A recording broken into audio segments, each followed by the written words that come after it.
नमस्कार साथियों, स्वागत है आप सभी लोगों का कैरियर इंडिया एजुकेशन में। आज हम आपके सामने लेके आए हुए हैं मध्य प्रदेश पटवारी भर्ती परीक्षा 2023 में जो बांधों और परियोजनाओं से प्रश्न आ रहे हैं, है ना। हमने देखा कि 15 तारीख से आज की तारीख यानी 22 तारीख तक में जो भी प्रश्न आए हुए हैं, सॉरी 21 तारीख तक में, 22 तारीख और 23 तारीख में अगर देखा जाए तो जो एग्ज़ाम है वो नहीं है, क्योंकि सरकारी अवकाश है इस अवसर पर।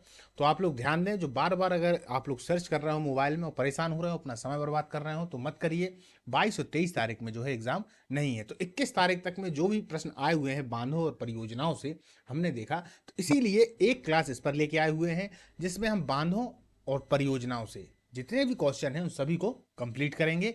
लेट ना करते हुए अपन क्लास को चालू करते हैं हर बार की तरह। इसकी पीडीएफ यदि आपको चाहिए हो तो टेलीग्राम पर आप लोग जुड़ जाएं। डिस्क्रिप्शन बॉक्स में उसका लिंक दे दिया गया है। टेलीग्राम पे आप जैसे ही जुड़ जाएंगे तो आपको इसकी पीडीएफ प्राप्त हो जाएगी, और क्लास जब भी चालू हुआ करेगी तो पहले ही आपके पास में नोटिफिकेशन आ जाया करेगा। चलिए दोस्तों, चालू करते हैं, हर बार की तरह लेट नहीं करेंगे। मध्य प्रदेश के प्रमुख बांधों के नाम। सबसे पहले ही है नर्मदा सागर या इंदिरा सागर। नर्मदा सागर को ही इंदिरा सागर कहा जाता है। इसको आप लोग याद रखें कि नर्मदा सागर को ही इंदिरा सागर कहा जाता है। क्लियर। ये नर्मदा नदी पर है। ये गांधी सागर, जवाहर सागर और राणा प्रताप सागर, ये तीनों की तीनों चंबल नदी पर है। कहां पर है? चंबल नदी पर है। गांधी सागर, जवाहर सागर और राणा प्रताप सागर। वारना बांध वारना नदी पर है। वरना बांध वारना नदी पर है। राजघाट बांध बेतवा नदी पर है। याद रखिएगा, इसी राजघाट बांध को ही रानी लक्ष्मीबाई घाट या परियोजना बोलते हैं। क्या बोलते हैं? रानी लक्ष्मीबाई। यहाँ लिखे देता हूँ, हालांकि अभी इसके आगे आएगा। ये तो सिर्फ अकेले शुरुआत का बताया गया है, फिर इसके बाद इसके अंदर क्या क्या जानकारी है अभी आगे है। रानी लक्ष्मीबाई। दोस्तों ये फास्ट रिवीजन है, इसीलिए अपन जल्दी जल्दी इन सब चीज़ों करेंगे ताकि ये एक बार में अपने दिमाग में आ जाए। ठीक है। तवा बांध तवा नदी पर स्थित है। कहाँ पर? तवा नदी पर। बाण सागर बांध यह सोन नदी पर स्थित है। बाण सागर इसका नाम क्यों रखा गया है? क्योंकि इसमें बाढ़ सबसे ज्यादा आती है। ठीक है। और काफी विनाशकारी भी बाढ़ होती है। सोन नदी पर है। बरगी बांध नर्मदा नदी पर है। बरगी बांध से प्रश्न आ चुका है, 17 तारीख में प्रश्न आया था बरगी बांध को लेकर, तो यह नर्मदा नदी पर है। ओमकारेश्वर बांध भी नर्मदा नदी पर ही है। इसको नर्मदा बांध भी वहां पर कहा जाता है। किस पर है? एक तरीके से देखा जाए तो नर्मदा नदी पर। ठीक है। अब दोस्तों प्रश्न कुछ ऐसे भी आ रहे हैं कि मध्य प्रदेश में जो सिंचाई है वो किस किस के माध्यम से होती है। तो देखिए, मध्य प्रदेश में प्रमुख साधनों के द्वारा सिंचित क्षेत्र, कुएं और नलकूपों के द्वारा यदि देखी जाए तो 100% में से 67.34% सिर्फ कुएं और नलकूपों से होती है। उसमें भी सबसे पहले अगर नंबर 1 पे जिले के नाम आ जाए तो मंदसौर है। कौन सा है? मंदसौर। क्लियर। ये एक यहाँ से क्लियर हुआ। नहरों एवं तालाबों के द्वारा 20.24% यानी कि 20.24% प्रतिशत नहरों और तालाबों के द्वारा होती है। अन्य साधनों के द्वारा यदि देखा जाए तो 12.42% होती है। अन्य साधनों से कितनी होती है? 12.42। सबसे ज्यादा किससे होती है? तो कुएं और नलकूपों से। इसको याद रखिएगा। आगे चलते हैं। अब मध्य प्रदेश में प्रमुख नहर क्षेत्र। नहर क्षेत्र का मतलब है कि कौन कौन सी जो नहरें हैं उनसे कौन कौन से क्षेत्र प्रभावित होते हैं या लाभान्वित होते हैं। तो सबसे पहले आती है वैनगंगा नहर। तो वैनगंगा से कौन कौन होगा? तो यह तो दरअसल नदी वैनगंगा में है। इसमें नदी कौन सी है? वैनगंगा। और लाभान्वित जिला जो अगर देखे जाए तो एक तो बालाघाट है और महाराष्ट्र है। महाराष्ट्र का ढाबेर करके जिला है जो इससे लाभान्वित होता है। चंबल नहर। चंबल नहर चंबल नदी में है, बिल्कुल। इससे भिंड होगा, मुरैना होगा, श्योपुर होगा, नीमच होगा और ग्वालियर होगा और मंदसौर होगा। इतने इससे प्रभावित होते हैं या लाभान्वित होते हैं। हलाली नहर। हलाली नहर को ही सम्राट अशोक परियोजना भी कहा जाता है। क्या कहा जाता है दोस्तों? सम्राट अशोक। सम्राट अशोक परियोजना। याद रखिएगा, आता है ये अशोक परियोजना। क्लियर। हलाली नदी विदिशा, और इससे होता कहाँ से? विदिशा और रायसेन। यानी कि जो हलाली नदी पर है हलाली नहर परियोजना, इससे विदिशा और रायसेन प्रभावित होते हैं और लाभान्वित होते हैं। वारना नहर वारना नदी पर है, होशंगाबाद में। होशंगाबाद इससे लाभान्वित होता है। तवा नहर तवा नदी पर है, इससे भी होशंगाबाद जो है लाभान्वित होता है। तो वारना और तवा इन दोनों को याद रखिएगा, वारना और तवा दोनों को याद रखिएगा। वारगी पे अक्सर कंफ्यूजन आ जाता है, वो वारना है ये वारगी है, माफ करिए ये वारना है वो वारगी है। वारगी किस पर है?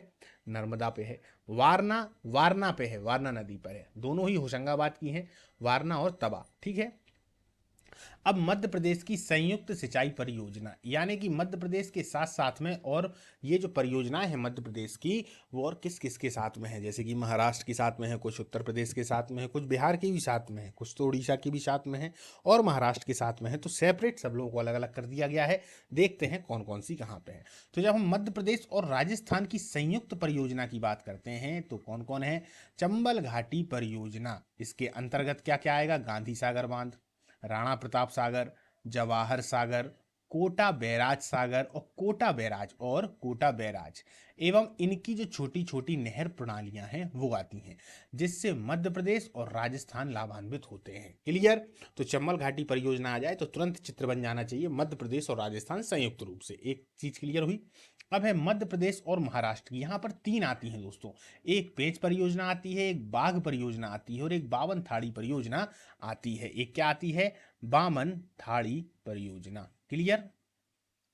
इसको भी आप लोग याद रखिए, बावन ताड़ी भी नाम आ जाता है और बावन थाड़ी नाम भी आ जाता है। ठीक उसी प्रकार की अभी आप परीक्षाओं में देखेंगे तो क्षिप्रा नदी को वो लोग सिप्रा लिख रहे हैं। क्या लिख रहे हैं? सिप्रा। तो याद रखिएगा, तो नाम थोड़े बहुत आगे पीछे हो जाते हैं।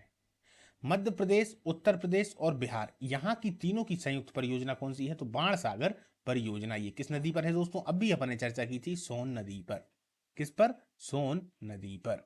मध्य प्रदेश प्लस उत्तर प्रदेश, इनकी कौन कौन सी हैं? तो एक तो रानी लक्ष्मीबाई परियोजना है और एक उर्मिल परियोजना है। ये रानी लक्ष्मीबाई परियोजना वही है, वो राजघाट वाली है ना। किस पर है? बेतवा नदी पर है।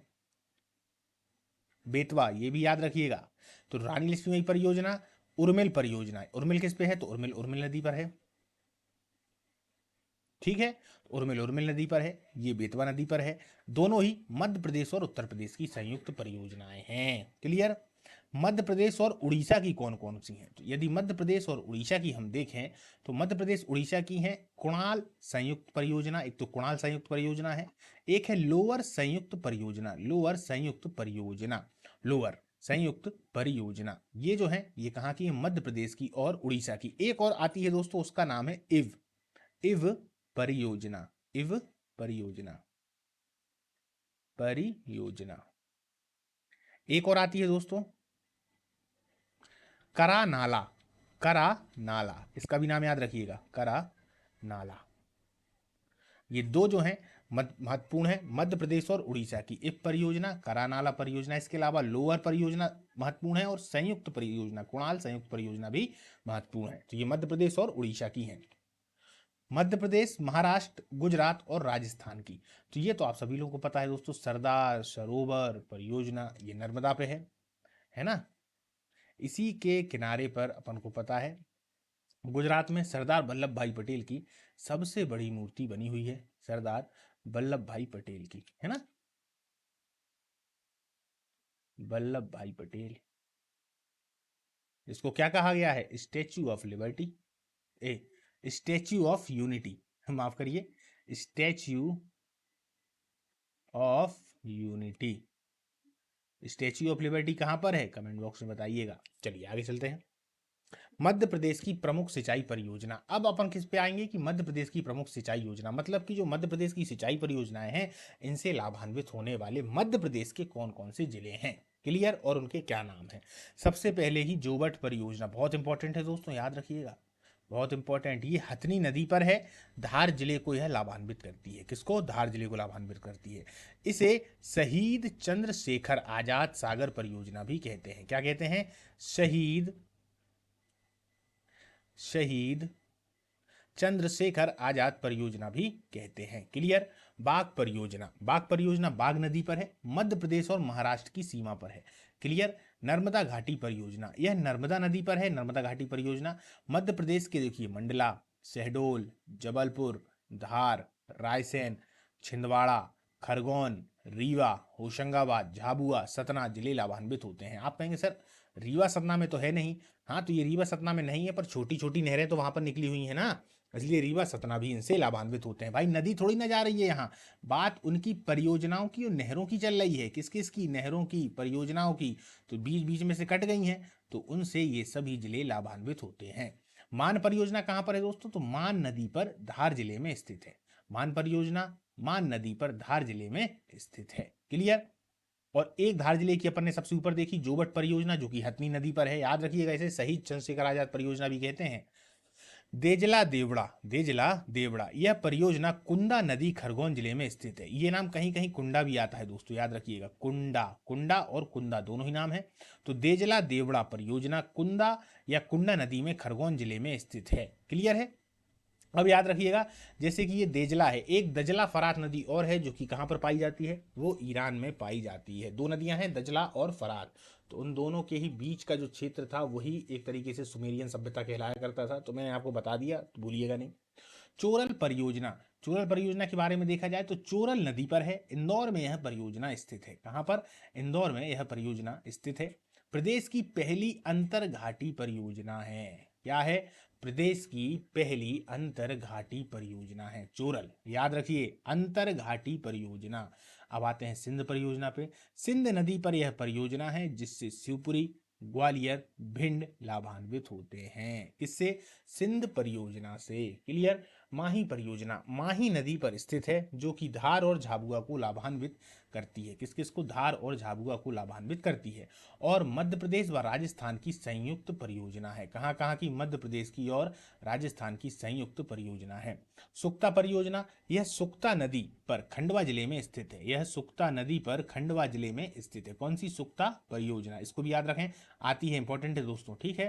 कोलार परियोजना, कोलार का नाम लेते ही आपको भोपाल याद आ जाता होगा। तो कोलार परियोजना, यह नदी सीहोर और भोपाल में स्थित है। एक तरीके से देखा जाए तो कोलार नदी में है यह परियोजना, सीहोर और भोपाल को ही लाभान्वित करती है। क्लियर है? लाभान्वित करती है। थावर परियोजना थावर नदी में स्थित है, इससे मंडला लाभान्वित होता है। थावर परियोजना से कौन होता है दोस्तों? तो मंडला लाभान्वित होता है। ऊपरी बैनगंगा या संजय सरोवर परियोजना, या इसको अपर बैनगंगा भी कहते हैं। एक नाम और है दोस्तों, यहां पे मैं लिख देता हूं, अपर बैनगंगा। अपर बैन गंगा, ठीक है, याद रखिएगा। ऊपरी बैनगंगा संजय सरोवर परियोजना या अपर बैनगंगा, यह बैनगंगा नदी पर स्थित है। इससे बालाघाट और सिवनी लाभान्वित होते हैं। बालाघाट होंगे और सिवनी लाभान्वित होंगे। भांडेर नहर परियोजना, यह बेतवा नदी पर स्थित है। कौन सी? बेतवा नदी पर स्थित है। इससे दतिया होगा, ग्वालियर होगा और भिंड लाभान्वित होते हैं। क्लियर? सम्राट अशोक सागर हलाली परियोजना, सम्राट अशोक सागर या हलाली परियोजना, याद रखिएगा। सम्राट अशोक सागर परियोजना आ सकता है, हलाली परियोजना शुरुआत में बताया था आपको। यह हलाली नदी पर स्थित है। रायसेन और विदिशा को लाभान्वित करती है। किस किस को? रायसेन को और विदिशा को लाभान्वित करती है। वरना परियोजना, यह वरना नदी पर स्थित है, जिससे रायसेन लाभान्वित होता है। रायसेन लाभान्वित होता है। उर्मिल परियोजना, यह उर्मिल नदी पर स्थित है, जिससे छतरपुर लाभान्वित होता है। उर्मिल परियोजना कहाँ है? उर्मिल नदी पे। इससे छतरपुर लाभान्वित होगा। मध्य प्रदेश और उत्तर प्रदेश की यह संयुक्त परियोजना है। शुरुआत में अपन ने इसको एक बार देख भी लिया है। क्लियर? चलिए, केन परियोजना केन नदी पर स्थित है, इससे छतरपुर और पन्ना लाभान्वित होते हैं। केन नदी से कौन कौन होंगे? छतरपुर और पन्ना। इसके बाद केन बांधा होती हुई आगे निकल जाती है। यह मध्य प्रदेश और उत्तर प्रदेश की संयुक्त परियोजना है। एमपी और यूपी की जो साथ वाली परियोजना है उसमें केन भी शामिल है। बावनथाड़ी परियोजना, यह बावनथाड़ी नदी पर स्थित है, जिससे बालाघाट लाभान्वित होता है। मध्य प्रदेश और महाराष्ट्र की संयुक्त परियोजना है। किस किस की? मध्य प्रदेश की और महाराष्ट्र की। काली सागर, यह बांध की पूरक नदी है। बाघ की, जो बाघ नदी है ना दोस्तों, उसकी यह पूरक नदी है, याद रखिएगा। यह मध्य प्रदेश महाराष्ट्र के कुछ भागों को लाभान्वित करती है। ये काली सागर आती है, याद रखना। इससे प्रश्न ऐसा आता है कि यह किसकी पूरक नदी है? तो यह बाघ की पूरक नदी है। पेंच परियोजना पेंच नदी पर स्थित है, जिससे छिंदवाड़ा बालाघाट लाभान्वित होते हैं। मध्य प्रदेश और महाराष्ट्र की संयुक्त परियोजना है। मध्य प्रदेश और महाराष्ट्र की संयुक्त परियोजना है। क्लियर? चलिए आगे चलते हैं। बाण सागर परियोजना, यह दरअसल सोन नदी पर स्थित है। बाण सागर परियोजना कहाँ है? सोन नदी पर स्थित है, पहली बात। इससे रीवा, सीधी, सतना, शहडोल लाभान्वित होते हैं। मध्य प्रदेश के जिलों की बात चल रही है। मध्य प्रदेश, उत्तर प्रदेश और बिहार की यह संयुक्त परियोजना है। याद रखिएगा, रीवा, सीधी, सतना, शहडोल चारों ऑप्शन आ जाते हैं। 3 दे देगा, एक अलग दे देगा और बोल देगा बाणसागर परियोजना से कौन प्रभावित नहीं होता। तो याद रखिएगा। क्लियर। तवा परियोजना, यह तवा नदी पर स्थित है। इससे होशंगाबाद लाभान्वित होता है। शुरुआत में देख चुके हैं। माता टीला बांध या राजघाट बांध, यही है रानी लक्ष्मीबाई परियोजना। याद रखिए, बांध कौन सा है? राजघाट बांध और माता टीला बांध। बेतवा नदी पर स्थित है। इससे मध्य प्रदेश वाटर प्रेस का कुछ भाग लाभान्वित होता है। मध्य प्रदेश उत्तर प्रदेश की संयुक्त परियोजना है। मध्य प्रदेश और उत्तर प्रदेश की संयुक्त परियोजना है। याद रखिएगा। बरगी परियोजना, यह नर्मदा नदी पर स्थित एक परियोजना है जिससे जबलपुर, कटनी, रीवा, सतना लाभान्वित होते हैं। कौन कौन? जबलपुर, कटनी, रीवा, सतना इससे लाभान्वित होते हैं। याद रखिएगा। चंबल परियोजना, चंबल नदी पर स्थित है। इससे कौन कौन होगा? मंदसौर, क्योंकि मंदसौर से वहां से निकलती हुई निकल जाती है ना। और मंदसौर की ही शिवना नदी, जो कि मंदसौर जिसके जस्ट किनारे पे है, प्रश्न आ चुका है। इसी पटवारी वाले में प्रश्न आया था। तो वो इसकी सहायक नदी है। किसकी? चंबल की। तो मंदसौर हो गया, भिंड हो गया, मुरैना हो गया, ये जिले लाभान्वित होते हैं। प्रदेश की पहली परियोजना यही है। पहली परियोजना कौन सी है? तो चंबल परियोजना है। अब देखिए, इंपॉर्टेंट आ रहा है दोस्तों, इनको बहुत ध्यान से देखिएगा। बान सुजारा बांध टीकमगढ़ जिले की बलदेवगढ़ तहसील के क्षेत्र में है। बांध सुजारा बांध यह टीकमगढ़ जिले की बलदेवगढ़ तहसील के क्षेत्र में है। पहला। गुलाब सागर महान परियोजना मध्य प्रदेश के सीधी जिले के महान नदी पर स्थित है। कहां पर स्थित है दोस्तों? गुलाब सागर महान परियोजना मध्य प्रदेश के सीधी जिले में महान नदी पर स्थित है, इसलिए इसे महान नहर परियोजना भी कहते हैं। मड़ीखेड़ा बांध, मड़ीखेड़ा बांध मध्य प्रदेश के शिवपुरी जिले के मड़ीखेड़ा गांव के निकट सिंध नदी पर स्थित है। मड़ीखेड़ा बांध मध्य प्रदेश के शिवपुरी जिले के मड़ीखेड़ा गांव में, कहा? मड़ीखेड़ा के निकट सिंध नदी पर स्थित है। बरगी परियोजना, ये बहुत इंपॉर्टेंट है दोस्तों, बार बार पूछा जाता है। बरगी परियोजना का ही एक अन्य नाम है रानी अवंती बाई लोधी सागर परियोजना। याद रखिएगा, रानी अवंती बाई लोधी सागर परियोजना। ग्वालियर राज्य के तत्कालीन महाराज ने 1905 में सिंचाई विभाग की स्थापना की थी। ने सन, ये सन है, याद रखिए, 1905 में सिंचाई विभाग की स्थापना की। मध्य प्रदेश की पहली नहर 1923 में बालाघाट जिले में बैनगंगा नहर है। याद रखिए, पहली नहर तो बालाघाट बैनगंगा नहर। याद रखिए, पहली परियोजना तो नर्मदा, पहली परियोजना तो चंबल परियोजना। सुनिए, पहली परियोजना तो चंबल परियोजना, पहली नहर तो 1923 में बालाघाट जिले की जो बैनगंगा नहर है। क्लियर। मध्य प्रदेश जल संसाधन विभाग की स्थापना वर्ष 1956 में की गई थी। बहुत इंपॉर्टेंट, जल संसाधन विभाग की स्थापना 1956 में की गई। सिंचाई अनुसंधान संचालयन का गठन वर्ष 1964 में किया गया। कब किया गया? 1964 में किया गया। मध्य प्रदेश में जल मौसम विज्ञान संचालनालय की स्थापना 1981 में की गई। कब? 1981 में। मध्य प्रदेश में सर्वाधिक सिंचाई कुओं व नलकूपों से होती है।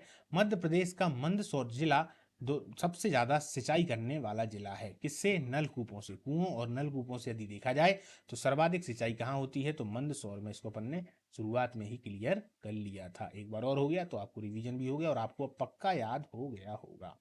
चलिए दोस्तों, तो आज की जो अपनी क्लास है अपनी बांधों और परियोजनाओं से संबंधित हो चुकी है। अब अपन नेक्स्ट क्लास लेंगे इसी कोई टॉपिक से संबंधित जो कि पटवारी में सर्वाधिक आ रहा है। शाम को आप लोग तैयार रहिएगा, जो कि प्रबंधन की क्लास है। प्रबंधन के जो महत्वपूर्ण टॉपिक आ रहे हैं उनसे भी क्लासें चल रही हैं।